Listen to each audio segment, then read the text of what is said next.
kunnafoni min bɛ di nanzarakan na o bɛna yɛlɛma aw ye todunkan na a bɛna lase aw ma seeru sila Maraka Fama fɛ sabula kunnafoni sɔrɔbaliya o ye kunnasiri ye. Maraka Fama ka journal Bambara bɛna lase aw ma ka sababu ɲuman kɛ malizoom.net ye. Maraka Fama i bisimila bi kunnafoniw bɛ cogo di? Bi ye juma ye dɔgɔkun kunfɔri daminɛ don juillet kalo tile 19 san 2019 kunnafoni labɛnna fasirijɛkulu maaw fɛ a bɛna lase ne Seydou Sila Maraka Fama fɛ Morikɛ Tarawele k'ale to suya kɔlɛ la kunnafoni bakurubaw filɛ.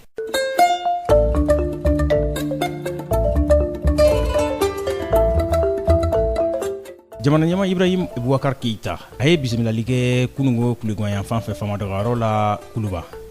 Ministre min ɲɛsin bɛ sigida ani jamanadenw lakandali ma Général de division Salif Tarawele a ye ɲɛfɔli kɛ kunungo wulikajɔ la min bɛna kɛ lakanda fɛɛrɛw la.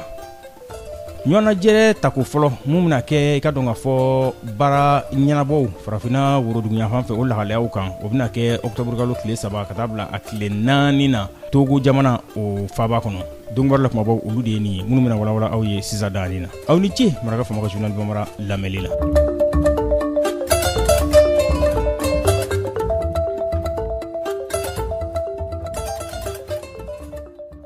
Jamana ɲɛma Ibrahim Boubacar Keita i n'a fɔ an bɔra k'a fɔ cogo min na sisan a ye bisimilali kɛ famadagayɔrɔ la kunungo tileganyan fan fɛ Kuluba. Ambassadeur Royaume du Maroc Mali kɔnɔ yan a ye o bisimila n'o ye Hassan Nasiri ye ani CEDEAO o wasabulon o ɲɛma n'o ye Honorable Mustafa Cissé Lo ye. Nin ɲɔgɔnnajɛrɛ ninnu a laɲini tun ye min ye ka u ka foli ni tanuni n'a bɛ jamana ɲɛma Wura Mohamed VI a bɛ o kofɔ Maroc tɔgɔ la k'o taga ɲɛsin jamana ɲɛma ma ani a ka i ka dɔn ka fɔ tasibila. Wulikajɔ o kun ye fɛn min ka dɔn ka fɔ jamana fila in cɛ Mali ni Maroc o cɛ baara bɛ se ka yakubaya cogo min na ani fɛn min ka dɔn ka fɔ yamaruya sɛbɛn minnu kan ka di jamanadenw ma u ka se ka taa Maroc olu kow bɛ se ka nɔgɔya cogo min na. Parlement n'o ye wasabulon ɲɛma ye CEDEAO o tɔgɔ la Honorable Mustafa Cissé Lo ale ko k'ale nana de ka na i ka dɔn ka fɔ bɔnye ka n'o de kɛ jamana ɲɛma ani malidenw na a n'a nɔgɔma caman de tun bɛ ɲɔgɔn fɛ a kɛra sababu ye u ye u ka dɛmɛdonɲɔgɔnya kumakanw k'o taga ɲɛsin jamana ɲɛma ma fɛn min ka dɔn ka fɔ waleya cɛjugu minnu n'olu bɛ ka kɛ jamana camancɛ bolo fɛ waati furancɛ tɛmɛlen ninnu na.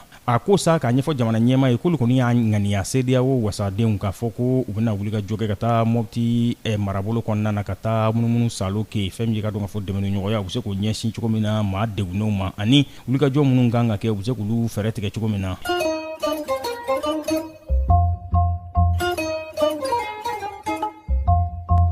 Ministre min ɲɛsin bɛ sigida ni jamanadenw lakandali ma Général de division Salif Tarawele a ye kuma dɔw dangenemaya kunungo ka ɲɛsin directeur généraux ma polisi o tɔgɔ la ani gendarmerie ani fɛn min ka dɔn ka fɔ chef d'état major garde nationale o tɔgɔ la fo ka taa se unité kɛrɛnkɛrɛnnenw ma minnu bɛ lakanabaliya ka o kɛlɛ Bamako fo ka taa se Kati Kulikoro ma. Général Salif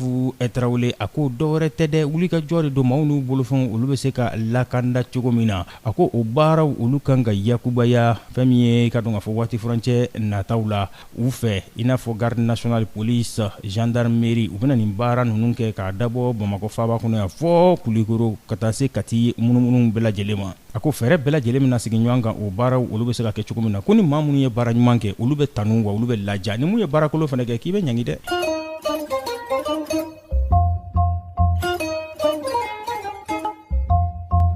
ɲɔgɔnnajɛrɛ tako fɔlɔ n'o bɛna ɲɛsin musakabɔ ma ka baarabolo kuraya farafina woroduguyan fan kɔnɔna na o ɲɔgɔnnajɛrɛ in o bɛna kɛ octobre kalo tile 3 a tile 4 togokaw fɛ yen u ka faaba kɔnɔ i n'a fɔ u ka fasiri sɛbɛ Togo First o y'a fɔ cogo min na u ko nin ɲɔgɔnnajɛrɛ in de ma ko Invest in West Africa ko ka musaka bɔ ka baarabolo waleya farafina woroduguyan fan fɛ a bɛna kɛ sababu ye gɛlɛya caman bɛ yen o gɛlɛya olu bɛ se ka basi ka bɔ kɛnyɛrɛ ye siraw fɛ cogo min na musakaw bɛ se ka labila wagantiw fɛ cogo min na n'o ye bagibaw ye yaasa fɛn min ye baara ŋaniya bɛ maa minnu na u bɛ se k'u ka baaraw k'olu yakubaya cogo min na laɲini ye o de ye a bɛ cakɛda fitininw ani ka dɔn ka fɔ camancɛ cakɛdaw a bɛ olu kofɔ.